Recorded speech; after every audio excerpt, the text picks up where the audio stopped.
तथ्य एवं संस्कृति मंत्री सुशांत चौधरी का शुक्रवार को अगरतला के गांधी घाट पर स्थित तथ्य एवं संस्कृति विभाग में स्वागत किया गया।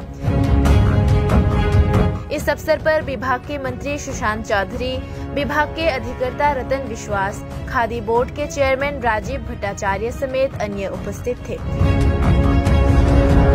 कार्यक्रम का उद्घाटन तथ्य एवं संस्कृति मंत्री सुशांत चौधरी समेत अन्य अतिथियों ने दीप जलाकर किया। इस कार्यक्रम में 2060 से जो 38 तृतीय और चतुर्थ श्रेणी के लोक कलाकार काम कर रहे हैं, उन्हें स्थायी रूप से कार्यरत किया गया।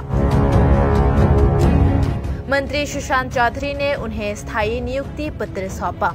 इस अवसर पर बोलते हुए तथ्य और संस्कृति मंत्री सुशांत चौधरी ने कहा कि राज्य सरकार की काम करने की तीव्र इच्छा है और राज्य सरकार कर्मचारियों और लोगों के लिए काम कर रही है। पिछले 25 साल की वामपंथी सरकार ने राज्य को जैसे बिखरा कर छोड़ा है, लेकिन नई सरकार आने के बाद से वे उस पर काबू पाकर राज्य के लिए काम कर रहे हैं। उन्होंने ये भी कहा कि राज्य में फिल्म इंडस्ट्री का गठन किया जाएगा। उन्होंने ये भी कहा कि सरकार बेरोजगारों की आजीविका के लिए काम कर रही है। আমি শপথ গ্রহণ করি রাজ্য মন্ত্রিসভার সদস্য হিসাবে।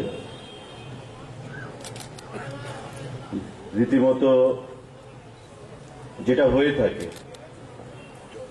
মন্ত্রী যখন তার দায়িত্বভার গ্রহণ করে দপ্তরের সেক্রেটারি অধিকর্তা গিয়ে দপ্তর সম্পর্কে একটা ব্রিফিং দেন, দপ্তরের হায়ারার্কি বা দপ্তরের কার্যপ্রণালী সম্পর্কে মন্ত্রীকে অবগত করেন।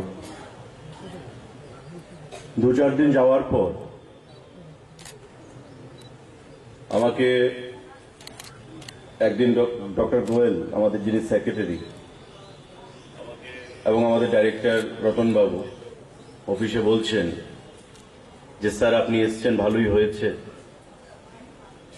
আমাদের কিছু কিছু পেন্ডিং ইস্যুজ রয়েছে, সেই ইস্যুগুলো যদি আপনি একটু ইনিশিয়েটিভ নেন তবে অনেকগুলো মানুষ সেখানে উপকৃত হবে।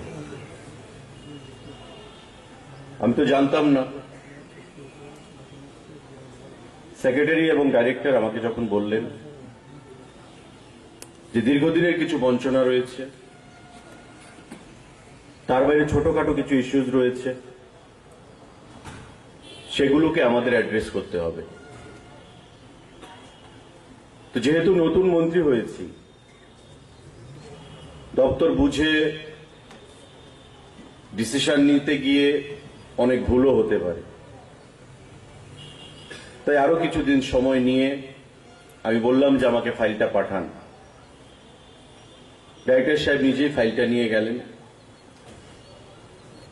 আমি ফার্স্ট টু লাস্ট ফাইলটা স্টাডি করলাম, কারণ আমার একটা ক্যারেক্টার হচ্ছে যখন আমার মধ্যে কোনো কনফিউশন থাকবে আমি দেন এন্ড দেয়ার কোনো ডিসিশন দিই না। ফাইলটা আমি রেখে দিয়েছি 2-4 দিন। ধীরে ধীরে ধীরে ধীরে আমি 2 পাতা 4 পাতা করে দেখেছি। হাইকোর্টের ম্যাটারগুলো আমি দেখেছি, সেক্রেটারির নোট দেখেছি, ল ডিপার্টমেন্টের নোট দেখেছি। তার পরবর্তী সময় ফাইলটা ফিনান্সে যাবে। তো সমস্ত কিছু দেখে আমার যেটা মনে হয়েছে যে 2007 সাল থেকে এই লোকগুলোকে যেভাবে বঞ্চিত করে রাখা হয়েছে, অনেকে হয়তো রিটায়ারমেন্টেও চলে গেছেন, আবার অনেকে রিটায়ারমেন্টে যাবেন। তাদের হারানো যে অধিকার এবং তাদের যে সম্মান, সেই সম্মানটুকু আমাদের ফিরিয়ে দিতে হবে।